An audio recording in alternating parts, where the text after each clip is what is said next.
What's going on, everybody over at Anthem Central? How you guys all doing today? My name is Matt, and I have an interesting video for you guys today discussing the way classes will work in Anthem. Now, this is something kind of interesting because there was a discussion on Reddit, and it was a guy who left a message on a thread and got some answers from Chris Schmidt from the Anthem development team. I'll link you guys the Reddit post down below in the description, and he asked a question in regards to strongholds and raids. And he said after watching a fight against the Swarm Tyrant, which is from the demo, he's kind of asking essentially, because he's going into some very detailed stuff that I don't really follow along with, some World of Warcraft references, but he's basically asking whether or not you will operate on a class level to take down a certain boss. So he responded with saying basically we do not hard enforce roles akin to a traditional Trinity model such as heal, DPS, or tank, and I'll explain what those are. So essentially what he's saying is if you don't want to play as a certain role, let's say a guy who has the more health such as the tank or DPS, which is the prime jerk job to just totally deal out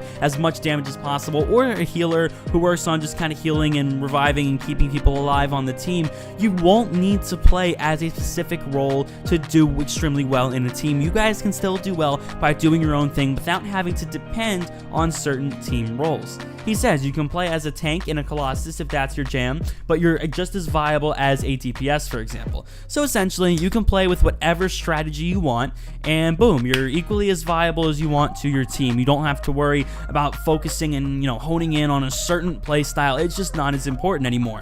So what essentially he's saying here, at least to me, is that you have the freedom to play how you want, which, again, this kind of has a positive and a negative connotation to it because some people want to play in a team that is very well calculated. My friend is going to be the guy that moves slowly but has a lot of health, is very, very resilient. My other friend is going to be the guy who deals a ton of damage and rushes all around, more like just kind of a good medium level kind of everything. Another one of my friends will be more of a medic who just kind of lays low and tries to help us make sure we're properly healed, make sure we don't die. And these are generic character archetypes, I suppose you could say, in pretty much any game of this genre. But again, a lot of people don't feel that this is the right way to do it, and you should be able to play basically any way you want and still have a solid chance of helping the game and doing well with your team. So there's two sides of the coin. Honestly, I think this is a better idea just because of my play style. I like to do solo stuff a lot of the time, and I like to play kind of mindlessly sometimes. I just like to relax, and I don't want to focus about, picking a specific team role to specifically lock in on exactly what our team needs. To me, that's just not as fun, and although it has its moments, I think generally this is a more successful model to use nowadays in the gaming industry. But again, those are just my thoughts, everybody. Let me know what you all think about this down below in the comments, of course. My name is Matt on Anthem Central. Thank you guys so much for 30 subscribers, man. We reached that really, really quick. If you guys are new and you guys enjoy, drop a like and hit that subscribe. Thank you guys so much, and I'll catch you on the next one. Peace.